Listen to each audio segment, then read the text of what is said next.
ഈശോ മിശിഹായ്ക്ക് സ്തുതിയായിരിക്കട്ടെ. പ്രിയ കൂട്ടുകാരെ, ഇന്ന് ഞാൻ നിങ്ങളുടെ മുമ്പിൽ വന്നിരിക്കുന്നത് മറ്റൊരാൾക്ക് കിട്ടിയ ശുദ്ധീകരണ അനുഭവം പങ്കുവയ്ക്കാനാണ്.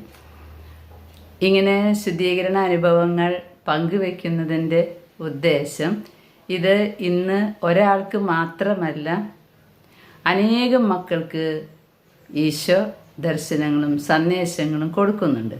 ജോയേൽ 2 പറയുന്നത് പോലെ യുവാക്കൾ സ്വപ്നം കാണുന്നു, വൃദ്ധന്മാർ ദർശനങ്ങൾ കാണുന്നു, ഇങ്ങനെയൊക്കെ നമ്മൾ വായിക്കുന്നുണ്ടല്ലോ. അതാണ് ഈ കാലഘട്ടം.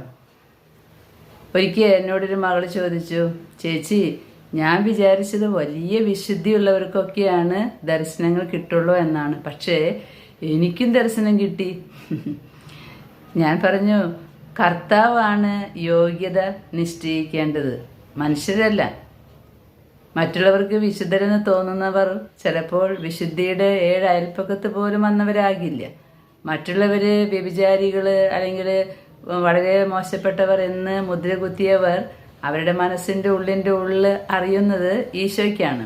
അവരെവിടെയായിരിക്കും എന്നുള്ളത് നമുക്കറിയില്ല. വിധിക്കാൻ നമ്മൾ ആളല്ലല്ലോ. അങ്ങനെ ഈ മകള് പറയായിരുന്നു,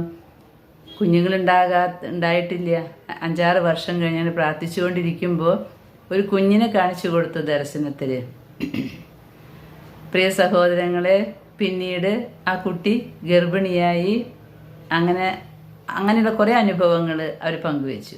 അപ്പോൾ ആ കുട്ടി പറയുമായിരുന്നു, ഞാൻ എല്ലാവരോടും ഇപ്പോൾ പറയുന്നുണ്ട്, നിങ്ങൾ വിചാരിക്കുന്ന പോലെ വിശുദ്ധിയുള്ള വിശുദ്ധന്മാർ വിശുദ്ധകളെ എന്ന് വിചാരിക്കുന്നവർക്ക് മാത്രമല്ല ദൈവം ദർശനങ്ങൾ കാണിച്ചു കൊടുക്കുക. ഞാൻ ഇന്ന് നിങ്ങളുടെ മുൻപിൽ പറയാൻ ആഗ്രഹിക്കുന്ന ഒരു അനുഭവം കാനഡയിൽ നിന്നൊരു സഹോദരി, ഒരു മകള് എന്നോട് ഷെയർ ചെയ്ത കാര്യമാണ്. ഇത് കേട്ടപ്പോൾ എനിക്കും നല്ല ഒരു അനുഭവം. ഞാനിങ്ങനെയുള്ള അനുഭവങ്ങളൊക്കെ കേൾക്കും. അതിൽ നമ്മൾക്ക് എന്തെങ്കിലും പഠിക്കാനുണ്ടാകും, നമുക്ക് എന്തെങ്കിലും തിരുത്താനുണ്ടാകും. ചിലപ്പോൾ ചില ശുദ്ധീകരാത്മാക്കൾ വന്ന് പറഞ്ഞ കാര്യങ്ങൾ നമുക്ക് ഒരു നല്ല കുമ്പസാരത്തിനേക്കാൾ ഉപരിയായിട്ട് വലിയൊരു തിരുത്തലിന് വന്നിട്ടുണ്ട്. അങ്ങനെയുള്ള കാര്യങ്ങളുണ്ടായിട്ടുണ്ട്. അപ്പോൾ ഇവർ കഴിഞ്ഞ നവംബർ 2-ാം തീയതി വൈകുന്നേരം 8 മണിക്ക് പ്രാർത്ഥിച്ചുകൊണ്ടിരിക്കുകയാണ്. അപ്പോൾ ഈ കുട്ടി കാണാണ് ആയിരക്കണക്കിന് ആളുകൾ കൈകൂപ്പി ഇങ്ങനെ നിൽക്കുകയാണ്. അപ്പോൾ ഇവൾ ചോദിച്ചു, നിങ്ങൾ എന്തിനാ വന്നേ? അങ്ങനെ ചോദിച്ചപ്പോൾ അവർ 69-ാം സങ്കീർത്തനം വായിക്കാൻ പറഞ്ഞു. അങ്ങനെ ആ കുട്ടി അത് വായിച്ച് തീർന്ന ഉടനെ ഒരു മെസ്സേജ് വന്നു. ആ മെസ്സേജിൽ ഇങ്ങനെയാണ് അവരുടെ ഒരു പരിചയത്തിലുള്ള ഒരു കുട്ടി വിളിച്ച് ചോദിച്ചത്, ആത്മാക്കൾക്കുള്ള പൈസ തന്നാൽ നാട്ടിലെത്തിക്കുമോ എന്ന്. ആരോരും പ്രാർത്ഥിക്കാനില്ലാത്ത ശുദ്ധീകരാത്മാക്കൾക്ക് വേണ്ടി പൈസ തന്നാൽ അതിൽ എത്തിക്കുമോ എന്നാണ് ചോദിച്ചത്. ഈ കുട്ടിക്ക് അതിശയായി. കാരണം അപ്പം തന്നെയാണ് ആയിരക്കണക്കിന് ആത്മാക്കളെ കണ്ടപ്പോൾ അവർ ചോദിച്ചു, എന്തിനാ വന്നേന്ന് ചോദിച്ചപ്പോൾ 69-ാം സങ്കീർത്തനം വായിക്കാൻ പറഞ്ഞു. ഇത്ര കൃത്യമായ ദർശനങ്ങളാണ് കേട്ടോ ഇപ്പോൾ ഉള്ളവർക്ക് കിട്ടുന്നത്. അങ്ങനെ ഈ കുട്ടി ഈ 69-ാം സങ്കീർത്തനം എന്ന് പറയുന്നത് നെറ്റിൽ സെർച്ച് ചെയ്ത് നോക്കിയപ്പോൾ അതിൽ ആത്മാക്കൾക്ക് വേണ്ടിയുള്ള പ്രാർത്ഥന, അതാണ് സന്ദേശം. അങ്ങനെ ഈ കുട്ടി പൈസ മുഴുവൻ അയച്ചു കൊടുത്തു. ആരോരും പ്രാർത്ഥിക്കാനില്ലാത്ത ശുദ്ധീകരാത്മാക്കൾക്ക് എന്ന് പറഞ്ഞ് പള്ളിയിൽ പോയിട്ട് 21 ദിവസത്തെ കുർബാന കൊടുത്തു എന്നാണ് പറയണേ. അങ്ങനെ ആ കുർബാനപ്പണം കൊടുത്ത് തിരിച്ചു വരുമ്പോൾ ഒരു ബന്ധുവിനെ കണ്ടു. ബസ്സിൽ വെച്ചാണ് കണ്ടത്. അപ്പോൾ അവർ പറഞ്ഞു, എൻ്റെ മകൻ 23 വയസ്സിൽ മരിച്ചതാണെന്ന് പറഞ്ഞു. അപ്പോൾ ഇവളോട് ചോദിച്ചു, മോളെ എവിടെ പോയതാ എന്ന്.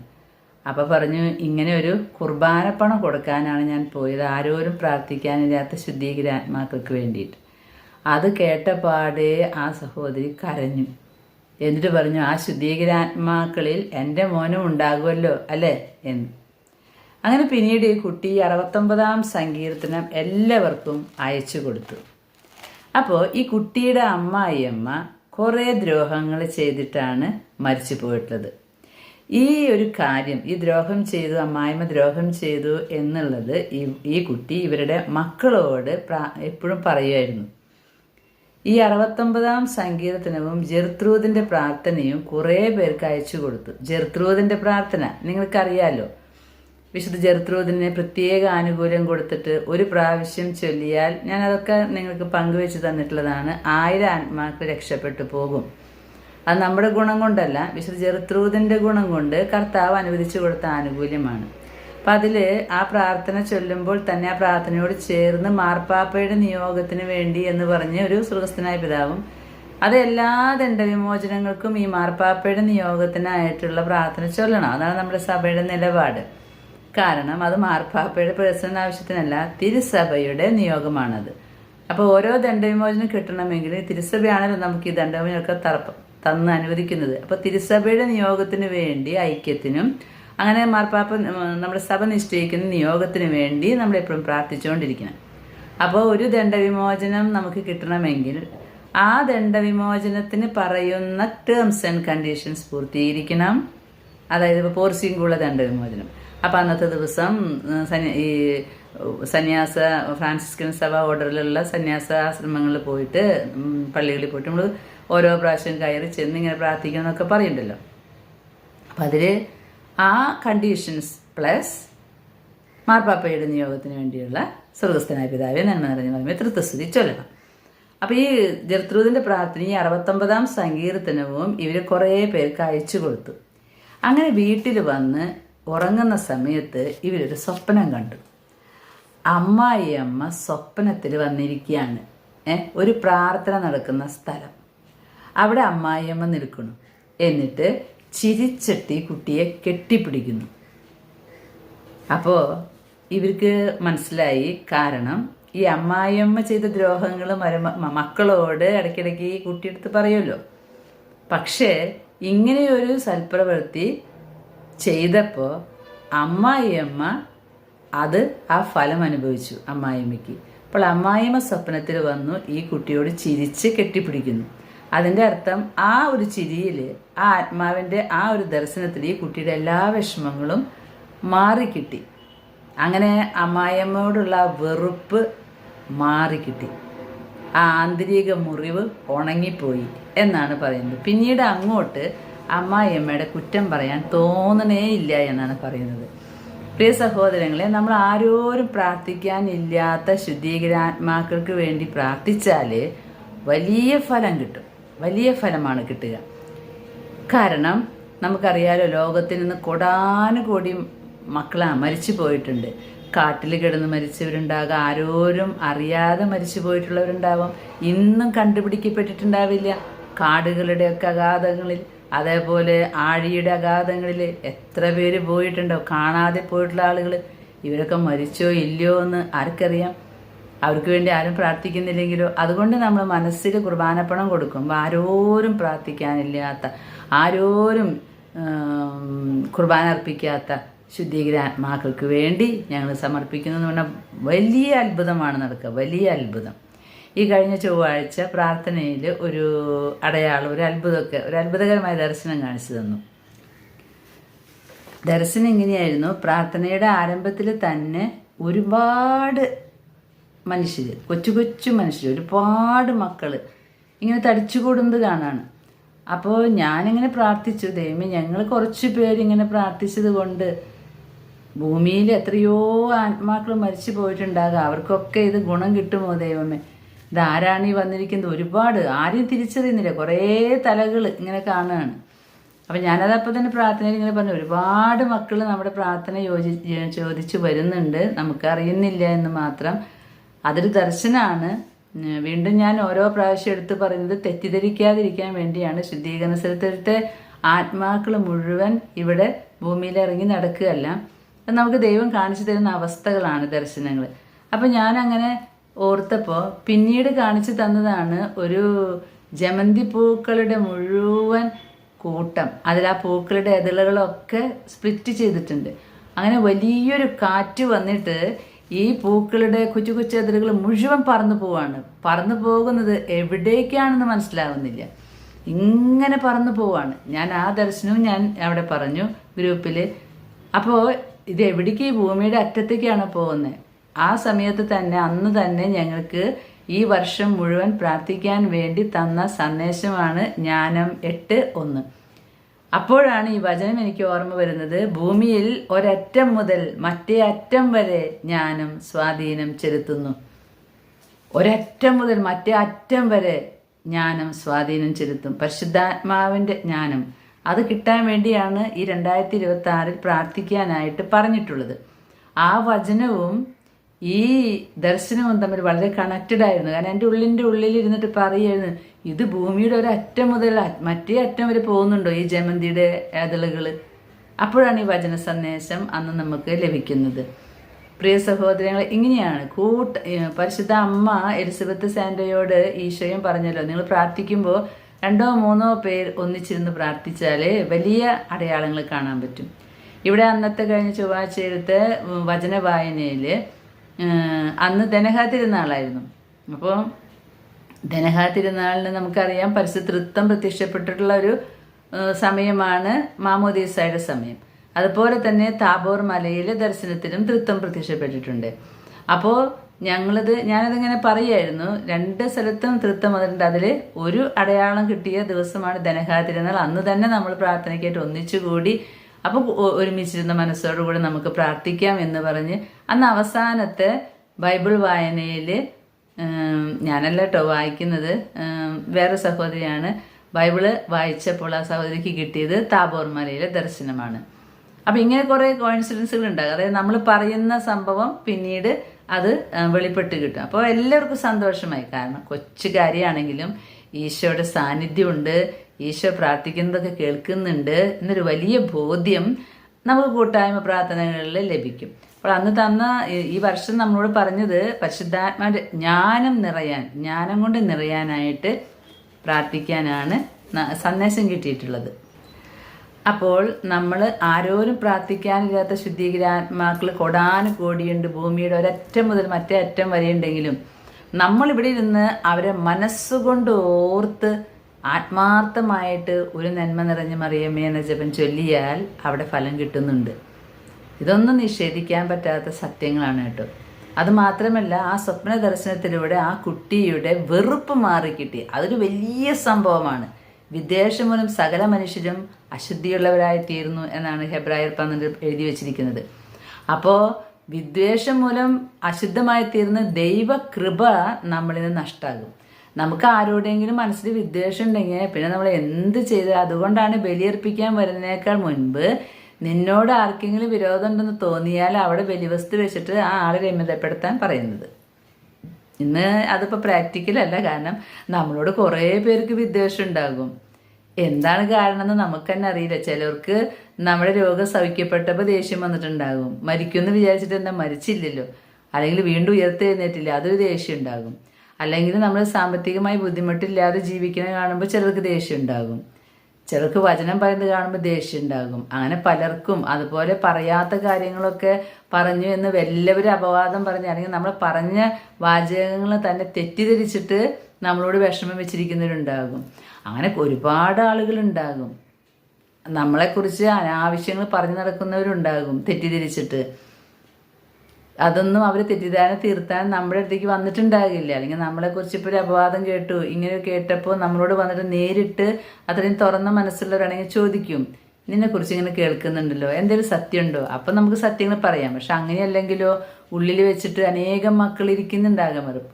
അപ്പം അതൊന്നും നമുക്ക് പോയിട്ട് തിരുത്താൻ പറ്റില്ല. അപ്പം നമ്മൾ കുർബാനയിൽ പറയും, കർത്താവേ, എൻ്റേതല്ലാത്ത കാരണങ്ങളാൽ, ഞാൻ പറഞ്ഞിട്ടില്ലാത്ത കാര്യങ്ങൾക്ക് എന്നോട് വെറുപ്പ് വെച്ചിരിക്കുന്നവർക്കും ഇനി ഈ ജീവിതത്തിൽ എൻ്റെ വാക്കുകൊണ്ട് എന്തെങ്കിലും അപാകതകൾ വന്നിട്ട് ദേഷ്യം വെച്ചിരിക്കുന്നവരെയും ഞാൻ ഈ ബലിയിൽ കാഴ്ചവെക്കുകയാണ്. അവരോട് ഞാൻ മാപ്പ് ചോദിക്കുന്നു കർത്താവ്, എന്തെങ്കിലും തെറ്റ് എൻ്റെ ഭാഗത്തുണ്ടായിട്ടുണ്ടെങ്കിൽ. ഇങ്ങനെയാണ് നമുക്ക് പ്രാർത്ഥിക്കാൻ പറ്റുള്ളൂ. അറിയാവുന്നവരോടൊക്കെ പോയി പറയാം മാപ്പ്. അപ്പോൾ നമ്മൾ ഈ ആത്മാവിൽ നമ്മൾ ശരിക്കും ഇങ്ങനെ മനസ്സിൽ കണ്ട് ആരോരും പ്രാർത്ഥിക്കാനില്ലാത്ത ശുദ്ധീകരാത്മാക്കളെന്ന് മനസ്സിൽ കണ്ട് അവർക്ക് കുർബാനപ്പണം കൊടുത്താൽ വലിയ ഫലമാണിത്. എൻ്റെ ജീവിതത്തിൽ ഞാൻ ക്രിസ്തുമസിൻ്റെ അന്നുണ്ടായ അനുഭവം നിങ്ങളോട് പറഞ്ഞല്ലോ. ഒരിക്കലും പ്രാർത്ഥന കിട്ടാത്ത ആളുകൾ ആർക്കാണ് ഈ പ്രാർത്ഥന ഫലം കിട്ടിയതെന്ന് ചോദിച്ചപ്പോൾ കർത്താവ് 3 ആളുകളെ കാണിച്ചു തന്നത്. പ്രിയ സഹോദരങ്ങളെ, നമുക്ക് ശുദ്ധീകരാത്മാക്കൾക്ക് വേണ്ടി പ്രാർത്ഥിക്കാം. എന്ത് പ്രബോധനങ്ങൾ കേട്ടാലും നിങ്ങൾ ശുദ്ധീകരാത്മാക്കളെ ഓർക്കാതിരിക്കുകയോ അല്ലെങ്കിൽ അവർ സ്വർഗത്തിലുണ്ട് എന്ന് കരുതി പ്രാർത്ഥിക്കാതിരിക്കുകയോ അല്ലെങ്കിൽ അവർ നരകത്തിലാണ് എന്ന് കരുതി അവരെ വിട്ടുകളയുകയോ ചെയ്യരുത് കേട്ടോ. നമുക്ക് പ്രാർത്ഥിക്കാം. നമ്മളല്ലല്ലോ വിധിക്കേണ്ടത്, ഈശോയല്ലേ വിധിക്കേണ്ടത്. അവസാന നിമിഷത്തിൽ ഈശോ കരുണ കാണിച്ചിട്ടുണ്ടെങ്കിലോ, അപ്പം നമ്മളിപ്പോഴേ തന്നെ അവർ നരകത്തിലാണ് എന്ന് വിചാരിച്ചാൽ ദൈവം പോലും വിധിക്കാത്ത വിധി നമ്മളെന്തിനാ വിധിക്കുന്നത്? അപ്പോൾ അവർ നരകത്തിലോ സ്വർഗത്തിലോ എവിടെയായിരിക്കട്ടെ, നമ്മുടെ മനസ്സിൽ രക്ഷപ്പെടാനുള്ള ഏത് ആത്മാവിന് വേണ്ടിയും നമുക്ക് സഹനങ്ങൾ ഏറ്റെടുക്കണം. നമ്മൾ പ്രാർത്ഥിക്കണം, ഉപവസിക്കണം. എലിസബത്ത് സാൻഡയോട് പരിശുദ്ധ അമ്മ പറഞ്ഞല്ലോ, എൻ്റെ വിമല ഹൃദയത്തിൻ്റെ സ്നേഹാഗ്നി ജ്വാലയെ ഓർത്തിട്ട് നീ ഒരു നന്മ നിറഞ്ഞ മറിയമേ എന്ന ജപം ചൊല്ലിയാൽ അവിടെ 10 ആത്മാക്കൾ രക്ഷപ്പെടും. അതായത് ഓരോ നന്മ നിറഞ്ഞ മറിയമേ എന്ന ജപം ചൊല്ലുമ്പോഴും നമ്മൾ ഓർക്കണം, ഗബ്രിയേൽ മാലാക പരിശുദ്ധ കന്യകാമറിയത്തിൻ്റെ മുമ്പിൽ ആ ചിറകുകളൊക്കെ മടക്കി ആദരവോടുകൂടെ നിൽക്കുകയായിരുന്നു ഈ മംഗലവാർത്ത ചൊല്ലാൻ. ദൈവകൃപ നിറഞ്ഞവളെ നിനക്ക് സുസ്തി, നീ സ്ത്രീകളിൽ അനുഗ്രഹീത. ഇങ്ങനെ പറയുന്ന സമയത്താണ് അത്യുന്നതന്റെ ശക്തി സ്വർഗത്തിൽ നിന്നിറങ്ങി വരുന്നത്.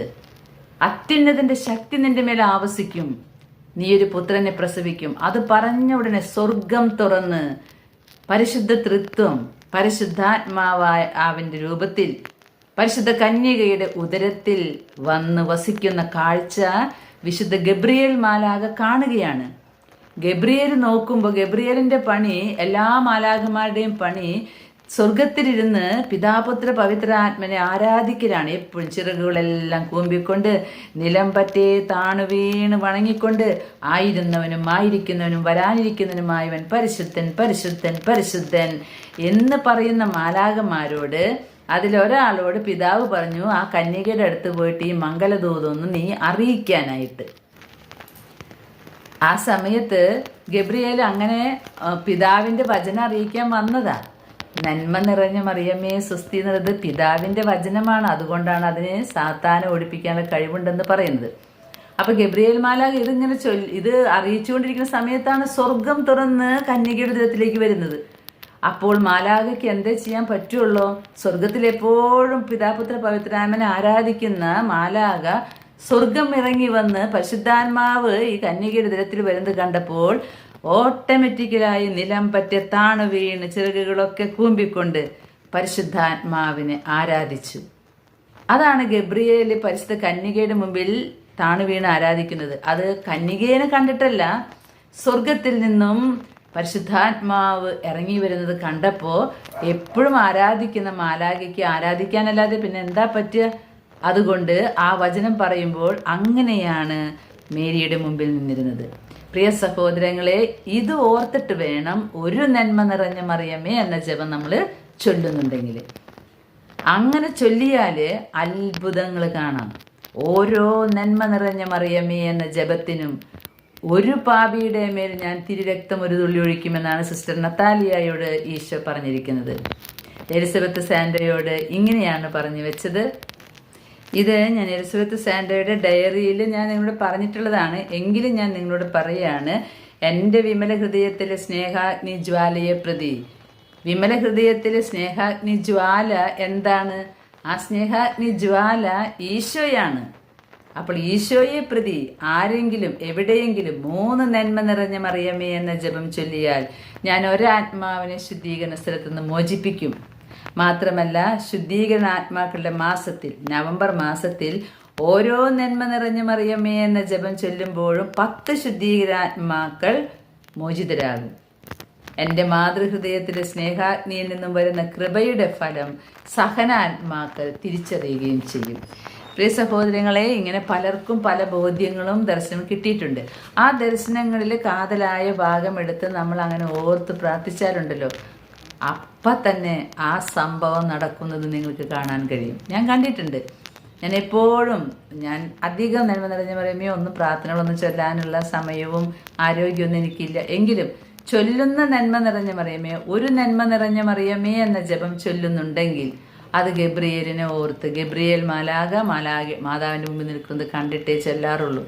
അതുപോലെ തന്നെ ആ നന്മ നിറഞ്ഞ മറിയമേ നിനക്ക് സുസ്തി, കർത്താവ് നിന്നോട് കൂടെ, സ്ത്രീകളിൽ നീ അനുഗ്രഹിക്കപ്പെട്ടവളാകുന്നു, അങ്ങയുടെ ഉദരത്തിൻ ഫലമായ ഈശോ എന്ന് പറഞ്ഞാൽ ആ ഈശോ എന്ന നാമത്തിൻ്റെ മുമ്പിൽ നമ്മൾ കുമ്പിട്ട് വണങ്ങി ആരാധിച്ച് പ്രാർത്ഥിച്ചാൽ, ഒരു ഈശോ എന്ന നാമം സ്നേഹത്തോടുകൂടി നമ്മൾ ഉച്ചരിച്ചാൽ എന്തുമാത്രം ദണ്ഡവിമോചനങ്ങളാണ് നമുക്ക് കിട്ടുക എന്നറിയും. അത് ഈ ലോകത്ത് ആരൊക്കെ ഈശോയെ നിന്ദിക്കുന്നുണ്ടോ, പരിശുദ്ധ കുർബാന നിന്ദിക്കുന്നുണ്ടോ, അവരുടെ നിന്ദന മൂലം വിഷമിച്ച ഈശോയ്ക്ക് ആശ്വാസം പകരാൻ, അവരുടെ ആ പാപത്തിന് പരിഹാരമായിട്ടാണ് നമ്മൾ ഈശോ എന്ന നാമത്തിൻ്റെ മുമ്പിൽ കുമ്പിടുന്നത്. ഈ ഈശോ വന്നത് കന്യകയുടെ ഉദരത്തിലാണ്. അതുകൊണ്ടാണ് പരിശുദ്ധ കന്യകയുടെ വിമല ഹൃദയത്തിലെ സ്നേഹാഗ്നി ജ്വാലയെ കുറിച്ചോർക്കാൻ, അതായത് വിമല ഹൃദയത്തിലെ സ്നേഹാഗ്നി ജ്വാല ഈശോയാണ്. ഇത് എലിസബത്ത് സാന്റോയ്ക്ക് കൊടുത്ത അറിവാണ്. പ്രിയ കൂട്ടുകാരെ, ഞാൻ നിങ്ങളോട് ഈ കൊച്ചു കൊച്ചു അറിവുകൾ പങ്കുവെക്കുന്നേ ഉള്ളൂ. പ്രാർത്ഥന ചൊല്ലുമ്പോൾ ഇങ്ങനെയൊക്കെ ചൊല്ലിയാൽ വലിയ അത്ഭുതങ്ങൾ കാണാം.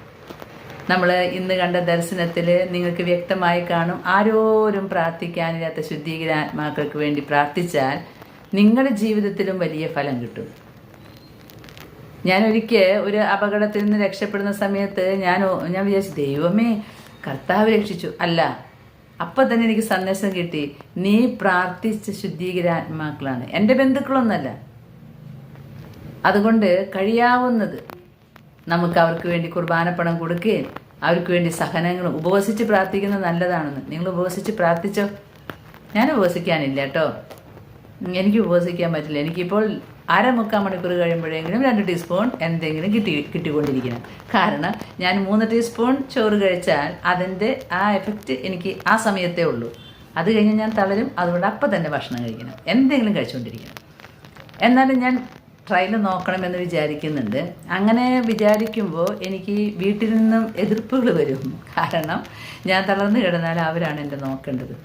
അപ്പോൾ അതുകൊണ്ട് അങ്ങനെ ഞാൻ കൈവയ്ക്കുന്നില്ല. ബാക്കിയൊക്കെ ഞാൻ ചെയ്ത് നോക്കാം, നിങ്ങളും നോക്കുക. ഈ അവസാന മണിക്കൂറുകളിൽ ഈശോയുടെ കരുണ എല്ലാവരിലേക്കും ഒഴുക്കണം, എല്ലാവരിലേക്കും ഈശോയുടെ കരുണ വരണം. അതിന് നമ്മൾ പ്രാർത്ഥിക്കണം. ഇപ്പം നമ്മുടെ കുടുംബത്ത് അഹങ്കാരം മൂലം, ദ്രവ്യാസക്തി മൂലം, മറ്റുള്ളവരെ വേദനിപ്പിക്കുന്ന മുറിപ്പെടുത്തുന്ന വാക്കുകൾ പറയുന്നത് മൂലം അങ്ങനെയുള്ള പാപികളെ കാണുമ്പോൾ നമ്മൾ ഉടനടി നമ്മുടെ സ്വകാര്യമായ പ്രാർത്ഥനയിൽ അവരെ ഉൾപ്പെടുത്തണം. കുർബാനയിൽ അവരെ പേരിട്ട് പ്രാർത്ഥിക്കണം. തിരുരക്തം ഒഴുക്കണേ കർത്താവ്, മാപ്പാക്കണമേ, കരുണ കാണിക്കണമേ, പരിഹാര പ്രാർത്ഥന ചെയ്ത്. അതുപോലെ നമ്മുടെ കുടുംബവൃക്ഷത്തിൽ മരിച്ചു പോയവരുണ്ടെങ്കിൽ മരിച്ചു പോയിട്ടുള്ള ആളുകൾക്ക് വേണ്ടി പ്രാർത്ഥന, നമ്മുടെ കുടുംബവൃക്ഷത്തിലുള്ള ആളുകൾക്ക് വേണ്ടി പ്രാർത്ഥിക്കണം. അപ്പോൾ മരിച്ചവരും ആത്മാക്കൾ രക്ഷപ്പെടും. അങ്ങനെ ലോകം മുഴുവനുമുള്ള പാപികളിലേക്ക് കർത്താവിൻ്റെ കരുണ ഒഴുക്കാൻ നമ്മൾ പ്രാർത്ഥിക്കണം. ഇതാണ് കരുണയുടെ അവസാന മണിക്കൂറിൽ നമ്മൾ ചെയ്യേണ്ടത്. ഒപ്പം നമ്മുടെ ജീവിതത്തിൽ നിന്ന് മാറ്റേണ്ടതൊക്കെ നമ്മൾ മാറ്റി ഒരുങ്ങിയിരിക്കണം. പ്രിയ സഹോദരങ്ങളെ, അപ്പോൾ ശുദ്ധീകരാത്മാക്കളെ മറക്കണ്ട. ഓർത്തുകൊണ്ടൊരു പ്രശ്നവുമില്ല, അവരെ മനസ്സിൽ വെച്ച് പ്രാർത്ഥിച്ചോ, പക്ഷെ വിഗ്രഹം ആക്കണ്ട. അതുപോലെ പാപികൾക്ക് വേണ്ടി പ്രാർത്ഥിച്ചോ, അവരെ മനസ്സിൽ വെച്ചോ. കാരണം ആത്മാക്കൾക്ക് വേണ്ടിയുള്ള ദാഹമാണ് ഈശോ നമ്മളോട് പറയുന്നത്. ഒരാത്മാവ് നശിച്ചാൽ ഈശോയ്ക്ക് എന്തൊരു സങ്കടമാണെന്നറിയോ. അപ്പോൾ ഈശോയുടെ സങ്കടത്തിൽ നമ്മൾ ഈ പാപികൾക്ക് വേണ്ടി പരിഹാരം അനുഷ്ഠിക്കുമ്പോൾ ഈശോ ആശ്വസിക്കുമല്ലോ. പാപികളുടെ മാനസാന്തരം ഈശോ ആഗ്രഹിക്കുന്നത്. അതുകൊണ്ട് അതിനു വേണ്ടി നമുക്ക് കുറേയധികം പ്രാർത്ഥിക്കണം. അതുപോലെ സ്വന്തം വിശുദ്ധീകരണത്തിന് വേണ്ടി, പിന്നെ എല്ലാത്തിലും ഉപരി സമർപ്പിത മക്കൾക്ക് വേണ്ടി നമ്മൾ പ്രാർത്ഥിക്കണം. പ്രിയ സഹോദരങ്ങളെ, റോസറി ചെയിനിൽ മെമ്പർഷിപ്പ് എടുത്തവർ ചെറുതായിട്ട് ചങ്ങല പൊട്ടിക്കുന്നുണ്ട് എന്ന് മാതാവ് എന്നോട് സന്ദേശത്തിൽ പറഞ്ഞിട്ടുണ്ട്. നിങ്ങൾ ആരും ചങ്ങല പൊട്ടിക്കരുത് കേട്ടോ. അത് വലിയ ബുദ്ധിമുട്ടുള്ള കാര്യമല്ലല്ലോ. 1 മണിക്കൂർ സമയം 24 മണിക്കൂറിൽ നമ്മുടെ സമർപ്പിതരെ നമുക്ക് ഓർക്കാം. കാരണം പിശാച് നമ്മളെക്കാൾ കൂടുതൽ അവരുടെ ചുറ്റുമാണ് നിൽക്കുന്നത്. അവർക്ക് എന്തെങ്കിലും പിഴവ് പറ്റിയാൽ കുറേ ജനങ്ങൾ ഈശോയിൽ നിന്ന് അകന്നു പോകുമല്ലോ. അതുകൊണ്ട് നമ്മൾ സമർപ്പിതർക്ക് ചുറ്റും നമ്മുടെ പ്രാർത്ഥനയുടെ ഒരു വലയം തന്നെ സൃഷ്ടിക്കണം. ഇത് 3 നിങ്ങൾ ഈ 2026 ഓർമ്മയിൽ വെക്കണേ. ശുദ്ധീകരാത്മാക്കളെ ഓർത്തോ പ്രാർത്ഥിച്ചോ, പാപികളെ ഓർത്തോ പ്രാർത്ഥിച്ചോ, സ്വന്തം കുറവുകൾ ഒന്ന് നികത്താൻ കൃപ തരണമെന്ന് പ്രാർത്ഥിച്ചോ, സമർപ്പിത മക്കളെ ഒരിക്കലും മറക്കാതിരുന്നോളൂ. പ്രിയ കൂട്ടുകാരെ, നമ്മളൊക്കെ പ്രാർത്ഥിച്ച് രക്ഷപ്പെട്ടു പോയിട്ടുള്ള ശുദ്ധീകരാത്മാക്കൾ ഞാൻ വീണ്ടും തിരുത്താണ്, നമ്മൾ പ്രാർത്ഥിച്ചത് കൊണ്ടല്ല അവർ രക്ഷപ്പെടുന്നത്. ഈശോയുടെ പരിശുദ്ധ കുർബാനയിലൂടെയാണ് അവർ രക്ഷപ്പെടുന്നത്. ഈ കുർബാന നമ്മൾ അവർക്ക് വേണ്ടി സമർപ്പിക്കുമ്പോഴാണ് അത് അർത്ഥവത്താകുന്നത്, അവർക്ക് വേണ്ടി സമരസഭയിൽ നമ്മൾ പ്രാർത്ഥിക്കുമ്പോൾ. അതുകൊണ്ട് നമുക്ക് പരിശുദ്ധ കുർബാനയിലൂടെയാണെങ്കിൽ അവിടെ 1 ടൺ കാഴ്ചവസ്തുക്കളുമായിട്ട് നമുക്ക് ചെല്ലാം. ഒരു കാഴ്ചയിലാണ് നമ്മൾ നിൽക്കരുത്. നമുക്ക് കുറേ കാഴ്ചവസ്തുക്കളുണ്ടാകണം. അതിലെ മെയിൻ കാഴ്ചവസ്തു നമ്മുടെ ഹൃദയത്തിൻ്റെ പാപാവസ്ഥയാണ്. രണ്ടാമത്തെ കാഴ്ചവസ്തു ശുദ്ധീകരാത്മാക്കളാണ്. മൂന്നാമത്തെ ദൈവത്തിനോടുള്ള മഹത്വവും നമ്മുടെ ജീവിതവും ദൈവമഹത്വത്തിന് വേണ്ടിയുള്ളതാകാനാണ്. അതിനുശേഷം എത്ര കാഴ്ചകൾ വേണമെങ്കിൽ വയ്ക്കാം. നമുക്ക് ശുദ്ധീകരാത്മാക്കൾക്ക് വേണ്ടി പ്രാർത്ഥിക്കാം. ദൈവം നമ്മെ അനുഗ്രഹിക്കട്ടെ. ആമേൻ.